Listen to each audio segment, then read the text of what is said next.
sabiendo que fuisteis rescatados de vuestra vana manera de vivir, la cual recibisteis de vuestros padres, no con cosas corruptibles como oro o plata, sino con la sangre preciosa de Cristo, como de un cordero sin mancha y sin contaminación.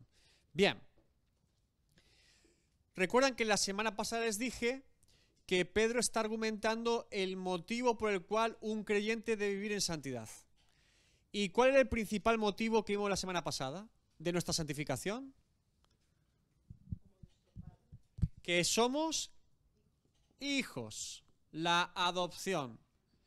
Que el principal argumento de que un creyente quiera vivir y procure vivir en santidad de Dios es que ha entendido que es hijo de Dios. Y la adopción se desarrolla en Romanos 8, la desarrolla aquí Pedro y evidentemente en otros lugares de la Biblia. Entonces, claro, si yo soy hijo de Dios, yo quiero vivir como mi Padre quiere que viva. No hay argumento mayor de peso que haber entendido que soy hijo de Dios para vivir en santidad. Ahora, Pedro lanza la segunda columna o argumento para la santificación del creyente. Y es, sabiendo que fuisteis rescatados. Pedro nos va a hablar de que el segundo motivo para vivir en santidad como creyentes es el coste de nuestro rescate.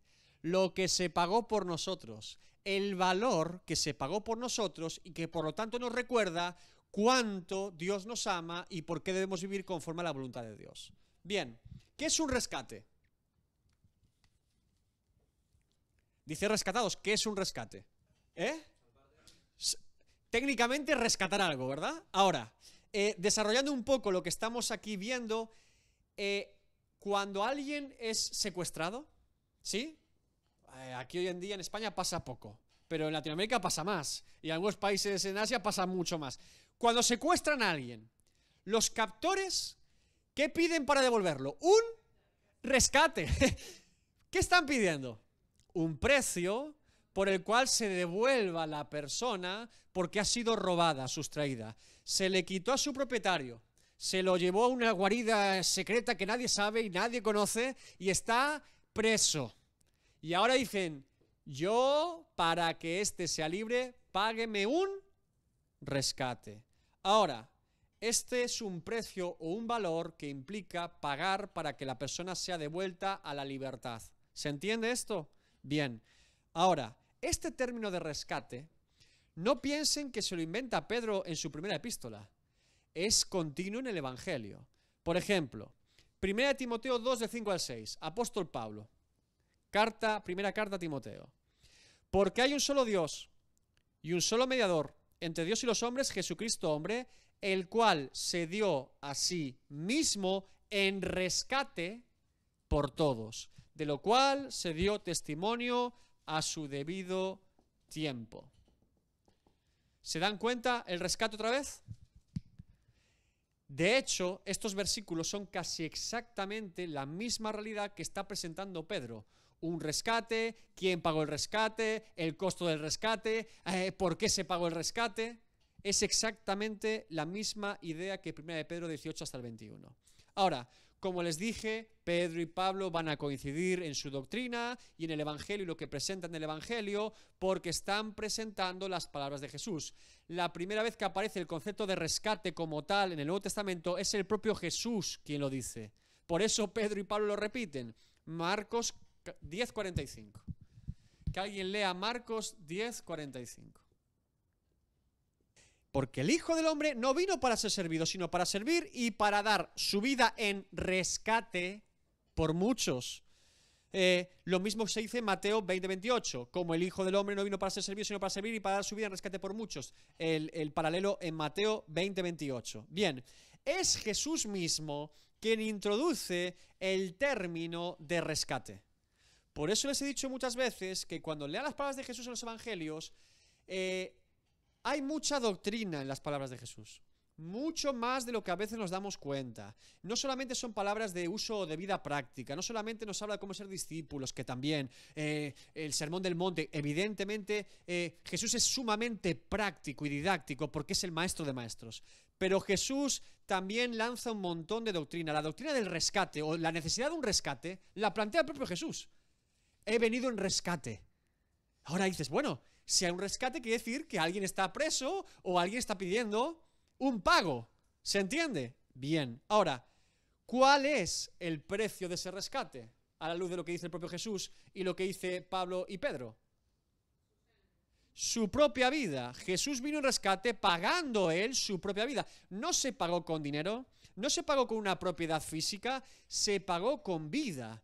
Porque la paga del pecado es muerte. La muerte reclama muerte. Tiene que haber un sustituto que muera para que el otro se mantenga con vida, que es el ejemplo que tenemos en todo el Antiguo Testamento por medio de los sacrificios, que como dice el escritor de Hebreos eran imperfectos porque cada vez que uno pecaba tenía que volver a presentar un animal como sacrificio hasta que Cristo se presenta como justo pago una vez y para siempre, como dice el escritor de Hebreos, en rescate. Bien, es muy interesante que este argumento se preside cuando Pablo a los pastores de Éfeso en Hechos 20 se despide de ellos y les dice, Hechos 20:28, por tanto mirad por vosotros y por todo el rebaño en que el Espíritu Santo os ha puesto por obispos, para apacentar la iglesia del Señor, la cual Él ganó por su propia sangre.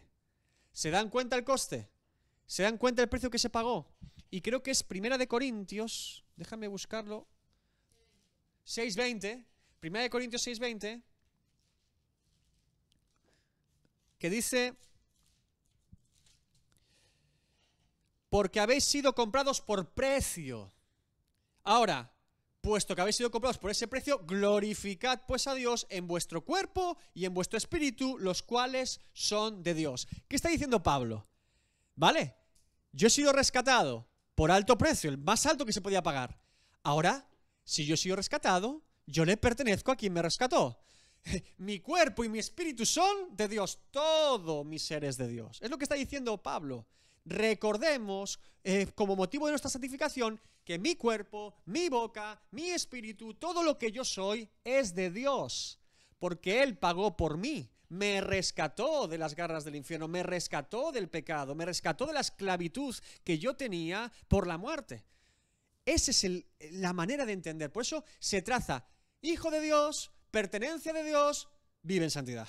Esos son los argumentos básicos, pero tan profundos que está articulando el apóstol Pedro y también Pablo, evidentemente. Ahora, por eso se recordará también el apóstol Pedro en su 5º capítulo de la primera epístola que las ovejas son del Señor y no del pastor que las está pastoreando. Que en último término dice, con humildad, con prudencia, recordando que las ovejas son del Señor, que pagó por ellas. Por eso un pastor no puede ser desleal al llamado. Por eso un pastor no puede buscar beneficio de las ovejas o intentar golpearlas o hacerles daño, porque son de Dios. Aquel pastor que actúa de esa manera es un loco. No es un siervo de Cristo porque no ha entendido lo que implica servir a Dios y a las ovejas de su Señor. El pastor con temor reverente procura hacer lo que cree que es correcto. Sí, a veces hace falta una buena cachetada, no pasa nada. Una buena consejería pastoral, una buena exhortación a tiempo, un buen tirón de orejas, pero no con una actitud de dañar la oveja, sino precisamente de preservar la oveja, de cuidarla. Cristo pagó la misma sangre por usted que por mí. Somos iguales, yo no me creo mejor que usted, tampoco peor que usted. Es la misma sangre, el mismo precio. Por eso la salvación y la justicia de Dios nos iguala a todos. Y es maravilloso, es el único mensaje que realmente iguala al ser humano, porque es el mismo precio pagado por uno que por otro. Ahora, ¿a quién se pagó el rescate? Pregunta. Esta es pregunta complicada. Le confieso que es una pregunta trampa. ¿A quién se pagó el rescate? Lo tienen muy claro, ¿eh? Y les voy a demostrar que no. Vamos a despacio. La palabra de Dios no hace ningún énfasis, técnicamente, a quién se paga el rescate en sí. Déjeme que me explique. Si decimos que a Satanás, evidentemente esto no es cierto. Porque Cristo derrotó a Satanás, no le pagó nada, lo derrotó. Lo avergonzó públicamente, lo exhibió a los principados y potestades y tomó, ¿recuerdan la palabra del hombre fuerte? Vino uno más fuerte y venció. Evidentemente a Satanás no se pagó nuestro rescate porque Satanás no era propietario en ese sentido de las almas, ¿sí? Ahora, si estamos presos del pecado, Pero no se le paga el rescate a Satanás porque no hay ningún texto que diga semejante cosa. Y eso ubicaría muchas veces, como les digo, a Satanás en una posición más grande de la que la Biblia le da. Ahora, si decimos que a Dios se le pagó el rescate, y esto tampoco se aclara técnicamente en las Escrituras, estaríamos diciendo que Dios mismo tomó como rehenes a su pueblo. Lo que quiero decir es que bíblicamente usted no va a encontrar ningún versículo que diga que se pagó a Dios técnicamente. Y eso es interesante, al menos para que pensemos. ¿Qué es lo que se traza en el rescate? Como les digo, el énfasis no es a quién se paga, sino el coste del rescate. Ese es el énfasis bíblico. Ahora, técnicamente, desde mi punto de vista, y trazando siempre la justicia y un pensamiento jurídico de lo que es un rescate, un pago, tenemos que irnos a Romanos. Evidentemente, si hablamos de la justicia de Dios, tenemos que irnos a Romanos. Romanos 3:25. A quien Dios puso, a Jesús, como propiciación por medio de la fe en su sangre, para manifestar su justicia, a causa de haber pasado por alto en paciencia los pecados pasados. El acto de la justicia de Dios, por así decirlo, lo que se está pagando, técnicamente, el rescate se le paga a la justicia de Dios. ¿Se está entendiendo? A lo que Dios dijo que era justo y lo que Dios dijo que era injusto. Y la paga del pecado es muerte. La justicia, para ser saldada y completada, tenía que tener un justo pago. Tenía que tener alguien que pagase el rescate. Técnicamente, lo que nos aloja como rehenes, por así decirlo, en todo caso sería la justicia de Dios por nuestro pecado. Ahora, si soy libre del pecado, soy libre de la condenación y ya se ha pagado mi precio. ¿Se entiende? Por eso lo más exacto, ya estoy estoy siendo muy fino, estamos hilando fino, pero técnicamente, si queremos ser teológicamente precisos, un buen teólogo no le dirá que se pagó a Dios como tal, le dirá, se pagó a la justicia de Dios. Sería más preciso técnicamente, ¿sí? Aunque entendí, cuando dijeron Dios, lo entendí, pero para que no le pillen en esas, digan, a la justicia de Dios dirán, uy, ¿y eso cómo es? Y se lo puede explicar y dirá, anda, y es así, créame que es así. Ahora, Dios establece que la paga del pecado es muerte, lo establece Él mismo en su justicia, Génesis 2:17, Romanos 6:23.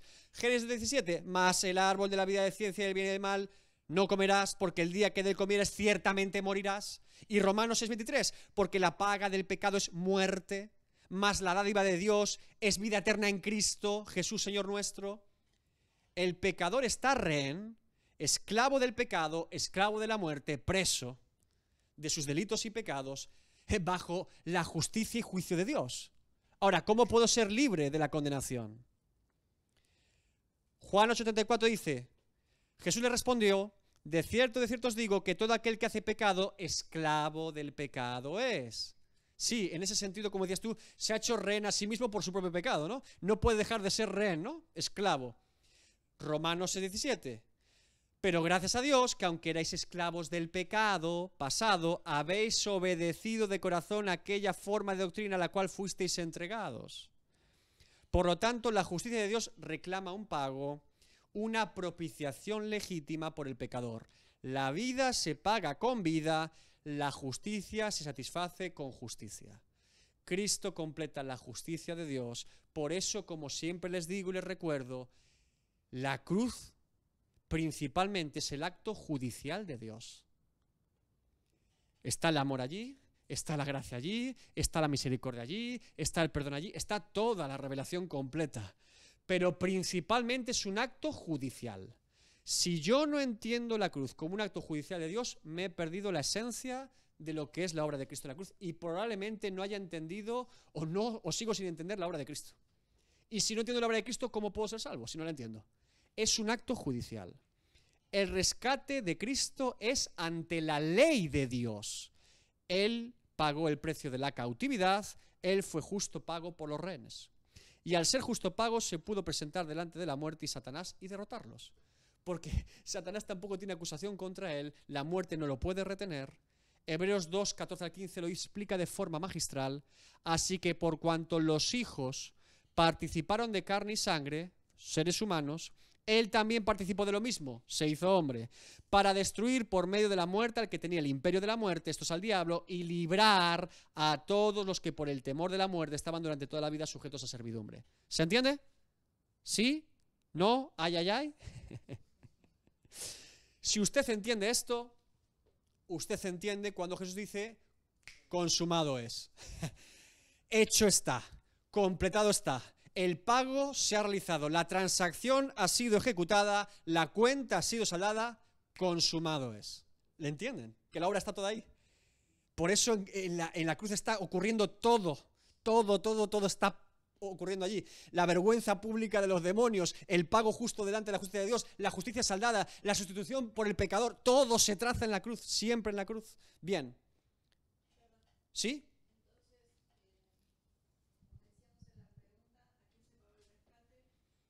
A la justicia, a la ley de Dios, a la justicia de Dios, a la ley. Es el mismo caso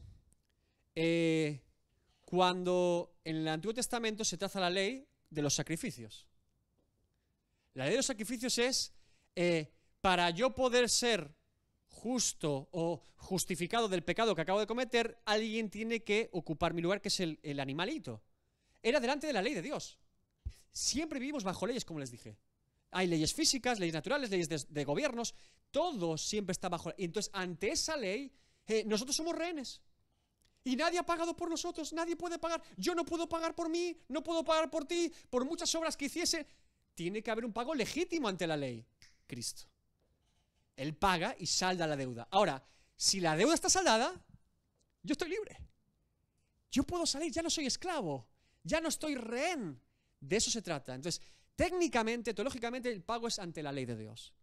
Si la adopción, ser hijos de Dios, es lo que nos lleva a querer vivir en santidad cada día, porque soy hijo, recordar el rescate nos lleva a ser agradecidos por vivir en santidad. Repito, recordar que soy hijo me lleva a querer vivir en santidad. Y recordar el rescate que se pagó por mí, Cristo, me lleva a ser agradecido por poder vivir en santidad. Lo disfruto, lo digo, Dios mío, qué privilegio. Por eso no es una penitencia, no, es lo que un creyente desea, honrar a su Padre y recordar por qué precio tan alto fue comprado. Si uno vive de esta manera, la vida de santidad o la santificación en Dios no va a ser un acto terrible, va a ser natural, va a ser lo que un creyente quiere vivir. Claro que sí, se alejará del pecado, se apartará del mal y buscará la gloria de Dios, porque ha entendido qué significa y por cuánto precio fue pagado y que ahora es hijo de Dios.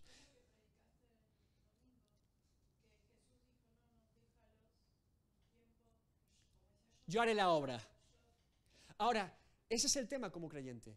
Si yo he entendido la obra, si yo digo haber entendido la obra y he confesado a Jesucristo como Señor y Salvador, yo no tengo que argumentarte nada más. Si lo entendiste, vivirás en consecuencia de ello. Por eso Santo dice, la fe actúa.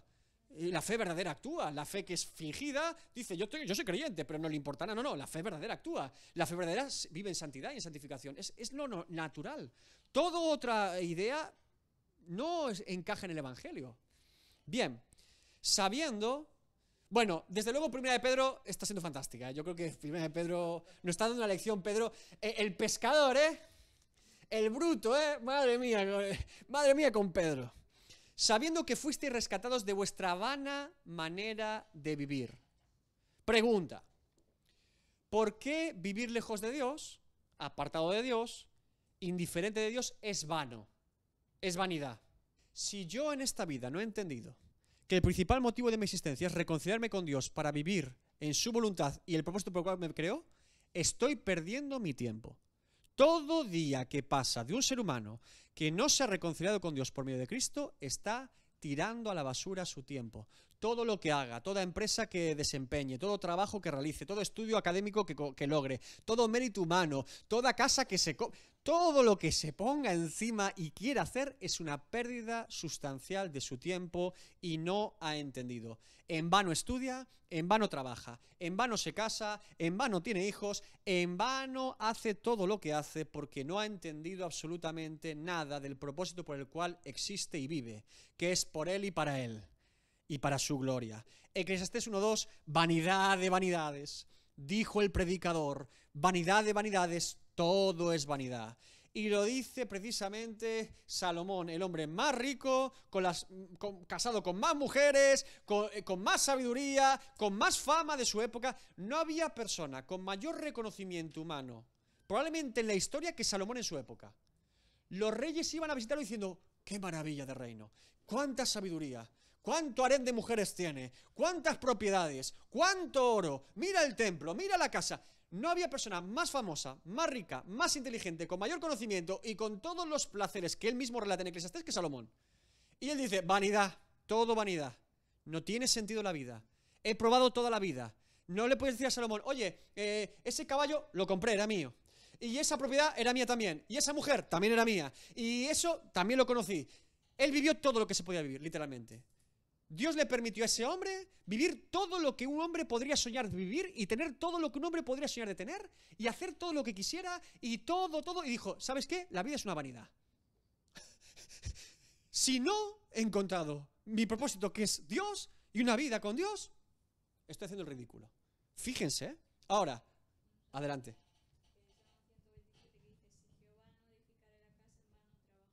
Los edificadores.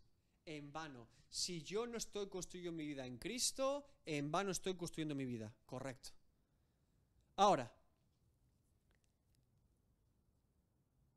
la cual recibisteis de vuestros padres. Tarararán. Aquí viene doctrina. Pedro no nos deja, no nos suelta. Bien, ¿qué significa?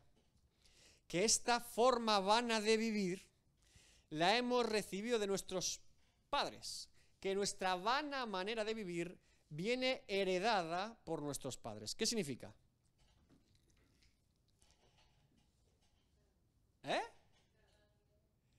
Bien, aquí se trazan dos cosas. Evidentemente tenemos que entender dos cosas.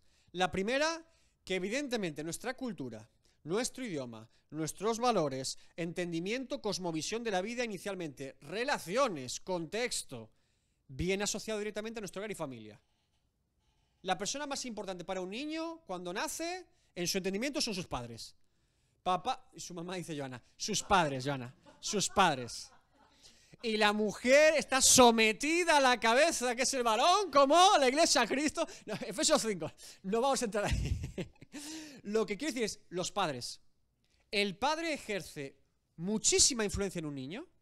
Es verdad que a medida que va completando etapas, el niño va generando más independencia en su pensamiento, pero de bien chiquito es muy dependiente de los padres y su manera de entender la vida es lo que vive en su casa y sus padres. De hecho, en una casa, les digo más, en una casa en la que un niño ve a sus padres beber alcohol y emborracharse, creería que es normal.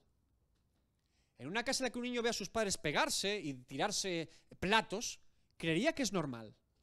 En una casa, el niño cree que un niño en Filipinas nace en la basura y cree que es normal. Que la vida es así. Un niño nace en Palestina con bombas cayendo y cree que eso es normal. El niño cree, recibe eso como herencia y evidentemente entiende su vida en ese contexto. Ahora, ¿se traza evidentemente la influencia que producen los padres en los hijos? Sí, creo que esto es claro en el texto.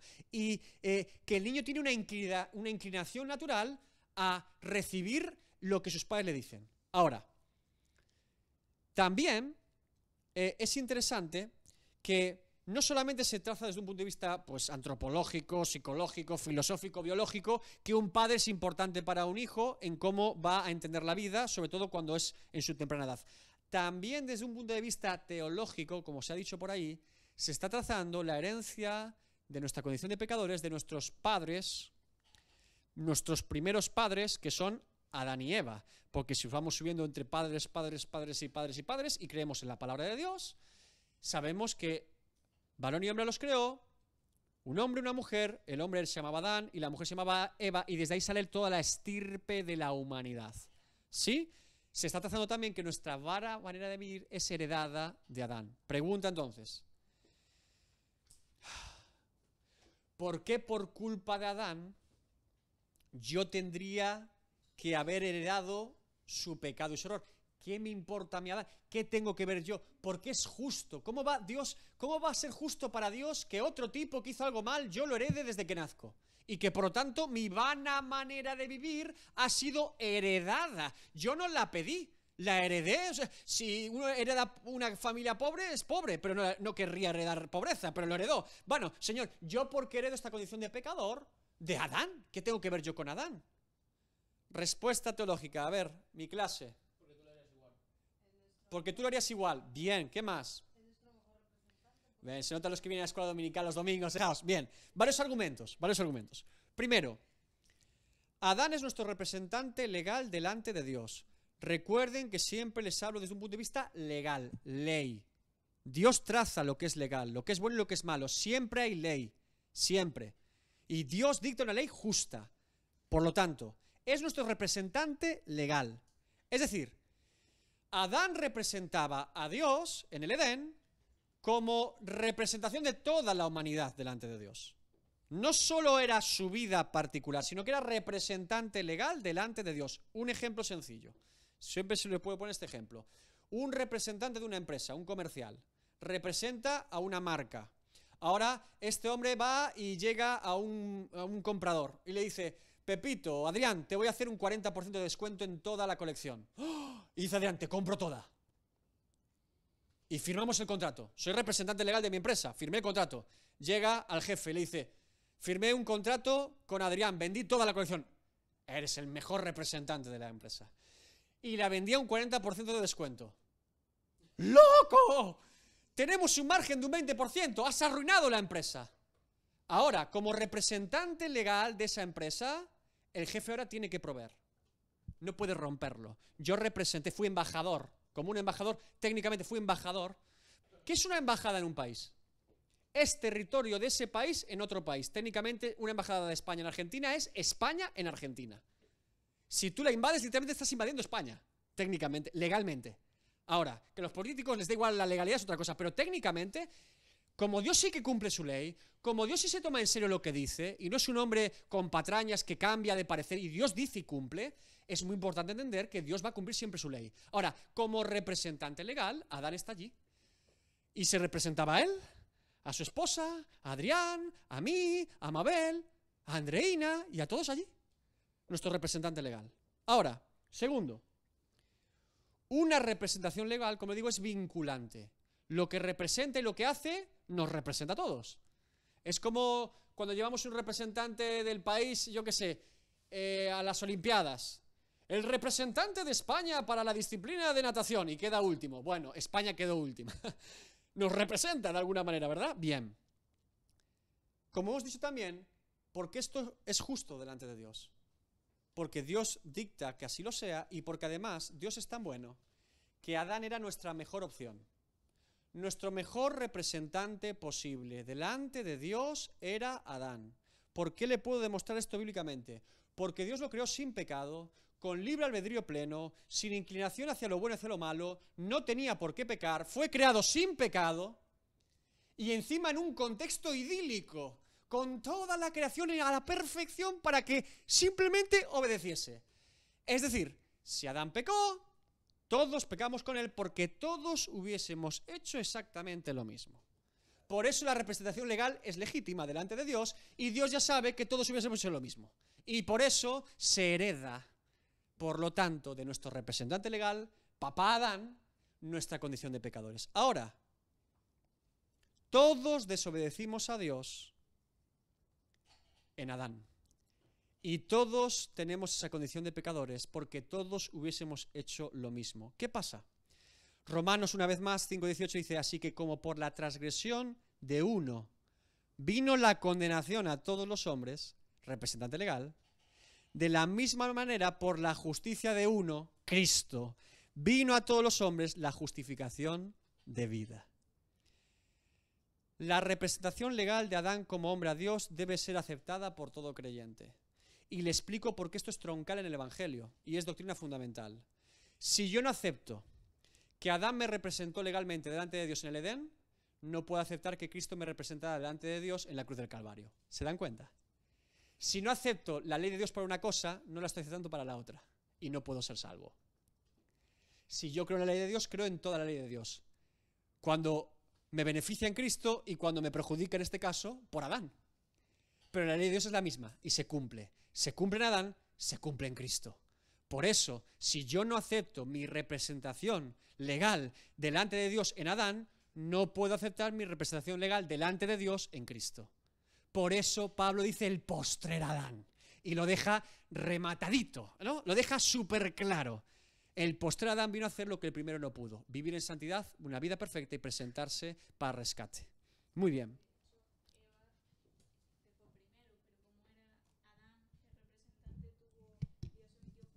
Cuando Adán peca. ¿Podía Adán no haber pecado y dejar sola a Eva a su amparo? ¿Qué opinan? Esto ya estamos, esto no, corten, esto no, pregunta, esto ya estamos especulando, evidentemente. ¿Podía haber pecado Eva solamente sin Adán?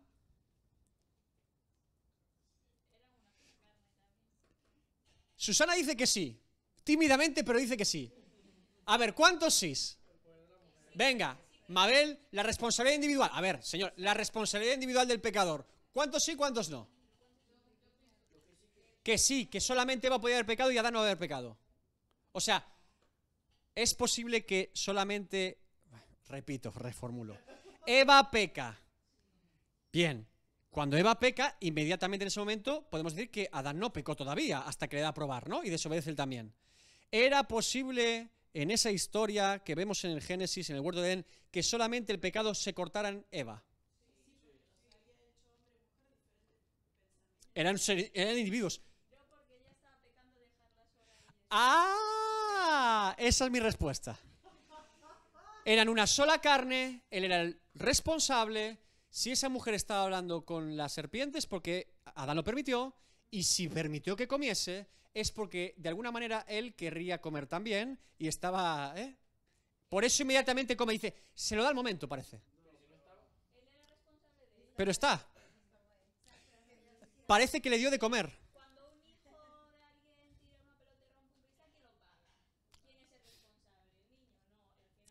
Ahora, para que Adán consumara su pecado, ¿tuvo también que desobedecer? Sí. ¿Responsabilidad como pareja o como una sola carne, pero también pecado individual? Sí. Por eso Dios ya viene después y se esconden. Fíjese que es cuando él come, aparentemente en el texto, que tiene miedo. Hay como una transición en la que Eva come, está como, y Adán come y ya se mató todo, ¿no? Ahora, Génesis es un texto con muy pocos versículos como para especular mucho. No podríamos decir tanto. Estamos aquí en el paréntesis de nuestro tiempo de paréntesis, ¿no? De especulaciones posibles. No sigamos por ahí. El paréntesis se ha concluido. Volvemos a la ortodoxia. Volvemos al fundamento bíblico sólido y abundante, ¿vale?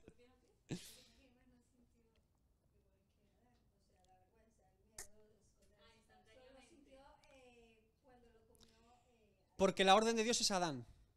De hecho, Eva no estaba creada. Es que es muy importante el texto. No dice cosas, pero sí que las dice. La orden se la da Dios a Adán antes de que Eva sea creada. Y el que incumple técnicamente la desobediencia a Dios es Adán. Por eso siempre se le traza a Adán como el culpable principal, como el responsable. Entonces, ¿era responsable de Eva? Sí. ¿Era responsable de transmitir esa orden a Eva? Sí. De hecho, ella la conoce, porque cuando habla con la serpiente, Eva sabe. ¿Quién se lo dijo? Se lo dijo Adán. El que recibe la orden de obediencia, el pacto de obediencia es en Adán. Adán se lo transmite a Eva, incumplen ambos, y cuando incumplen ambos, que son los que conocen el pacto de obediencia, solo queda el pacto de la gracia por medio de Cristo. De la simiente de la mujer, ella le irá en la cabeza.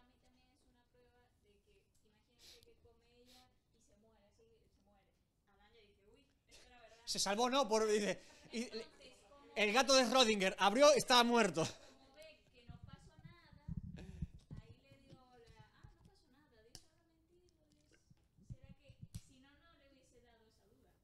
Evidentemente lo que Satanás inocula en el ser humano es desconfiar de Dios.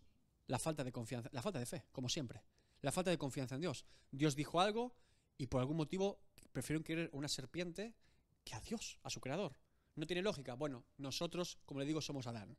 Hacemos constantemente lo mismo. Como resumen en ese punto, si no reconozco mis pecados, no puedo reconocer la remisión de mis pecados. ¿Se entiende? Por eso es importante entender lo que pasa con Adán y lo que pasa con Cristo. Bien, no con cosas corruptibles fuimos rescatados, como oro o plata, sino con la sangre preciosa de Cristo, como de un cordero sin mancha y sin contaminación. Me encanta el término sangre preciosa. ¿Qué es algo precioso? Que tiene alto precio, que se le da mucho valor. Es maravilloso, pero es fantástico. Preciosa, la sangre preciosa, alto precio. El precio del pecador no era suficiente con oro y con plata. Ante un Dios eterno, un Dios todopoderoso, un Dios que creó los cielos y el mar, un Dios que creó a todas las criaturas y al ser humano, ante la justicia de Dios y la ley de Dios no era suficiente pagar todo el oro y la plata del mundo, ni siquiera por una sola vida. ¿Se dan cuenta el valor que Dios le da al alma de un ser humano? ¿Se dan cuenta? ¿Se dan cuenta que nosotros los seres humanos nos damos menos valor a nosotros mismos que Dios? Que hoy hay gente que se mercadea, que los esclavos se vendían, a Jesús lo vendieron por 30 monedas de plata. Judas. Le pareció suficiente.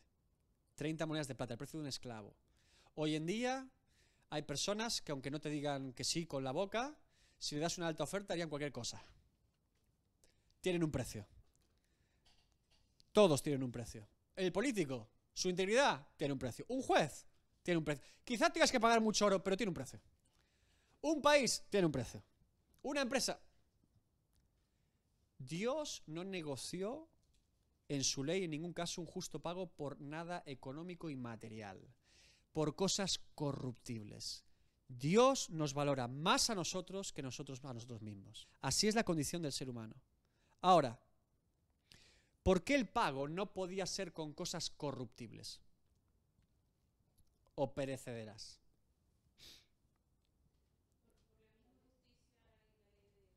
Sí, una, porque tenía que ser un alto pago que tenía que ser... ¿Pero por qué más? Porque hubiese perdido valor con el paso del tiempo, no lo había pensado. ¿Pero por qué más? No es lo que estoy buscando. ¿Por qué el pago ante la ley de Dios, por ese rescate, no podía ser con algo corruptible? Porque Cristo no estaba pagando un rescate temporal. Estaba pagando un rescate por la eternidad. Que cuando Dios hace las cosas las hace bien. Que no te paga por 100 años más de vida, ni por 1000, ni por 500, ni por 200. Te paga por una eternidad con Él. Tenía que ser un pago legítimo delante de Dios, que no fuese corruptible. Por eso dice que no podía ser algo corruptible. Pedro lo entiende perfectamente. Y por eso es el mismo apóstol Pedro, recordamos en el versículo 4, 1 Pedro 1:4, una herencia incorruptible, incontaminada, inmarcesible, reservada en los cielos para vosotros. No puede ser temporal porque la herencia no es temporal. Toda la ley de Dios en el Antiguo Testamento revela cómo es el carácter de la ley de Dios y su cumplimiento en Cristo. Es un símbolo constante de la propiciación de Cristo. Era temporal, por eso tenían que matar una otra vez. Vamos a cerrar después con Hebreos 10, que lo explica de forma magistral, la temporalidad de los sacrificios de animales y la eternidad del sacrificio de Cristo, una vez y para siempre. Cuando un católico dice que en una misa se sacrifica a Cristo cada misa, es una blasfemia.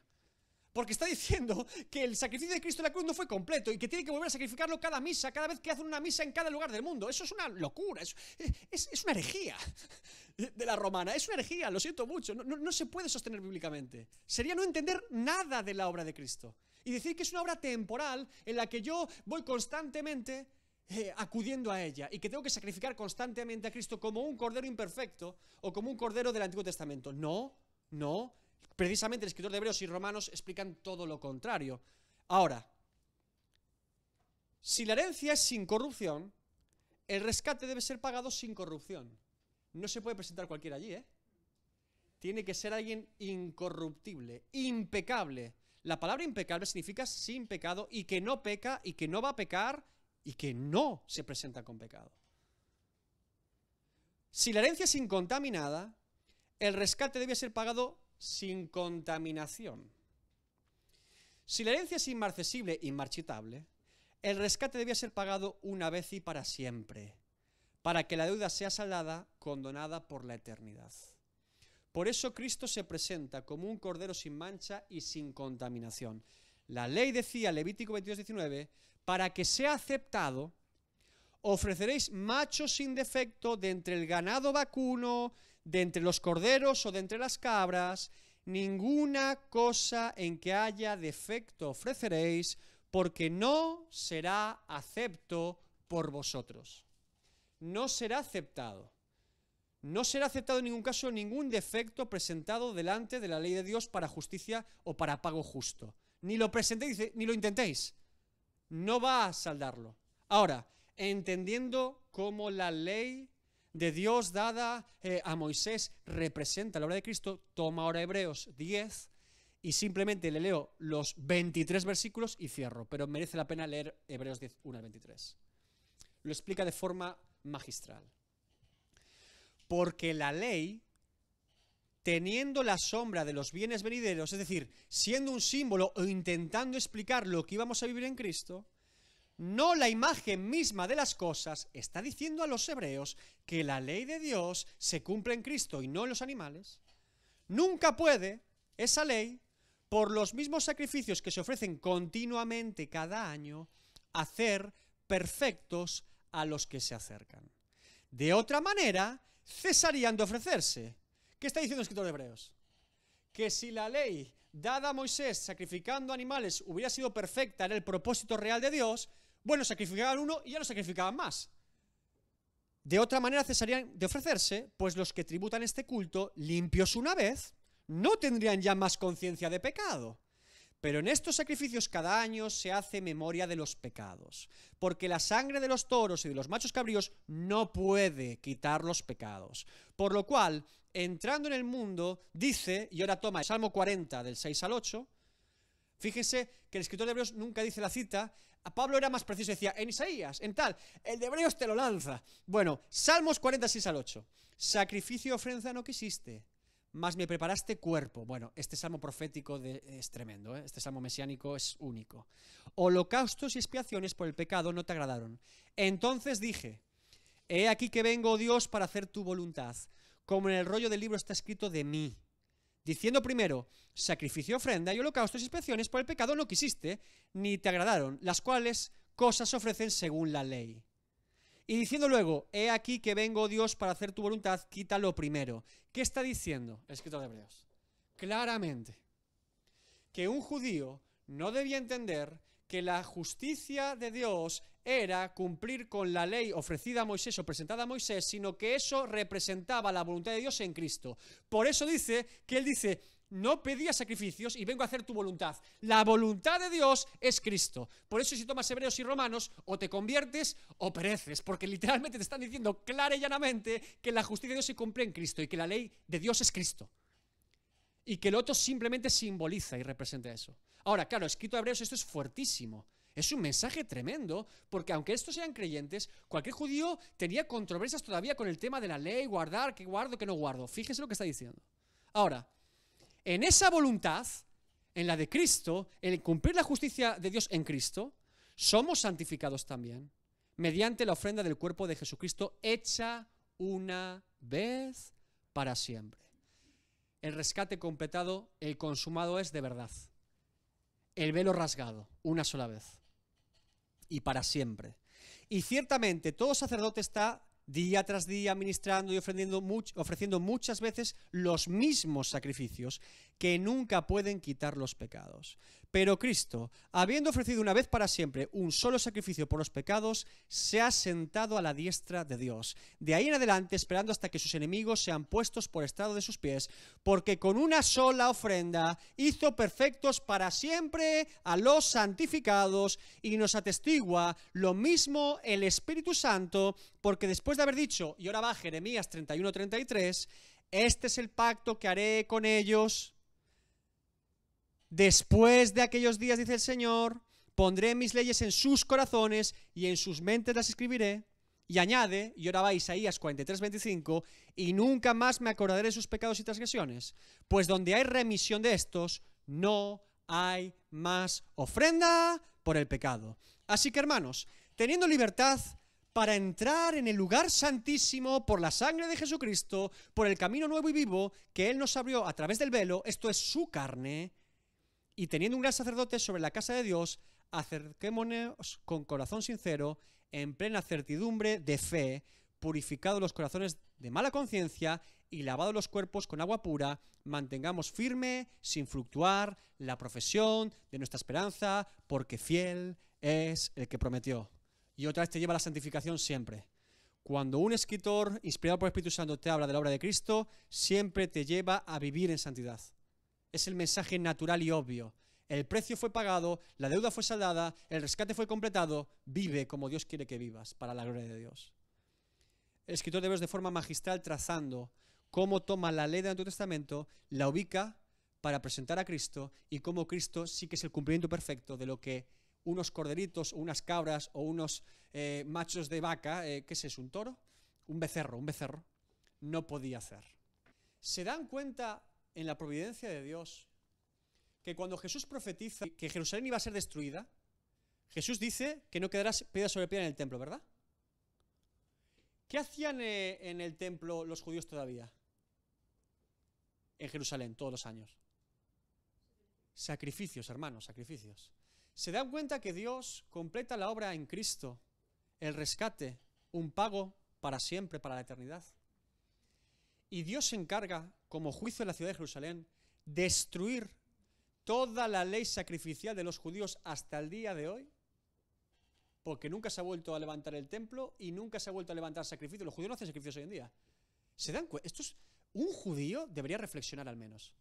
Si yo fuese judío diría, ¿qué pasa aquí?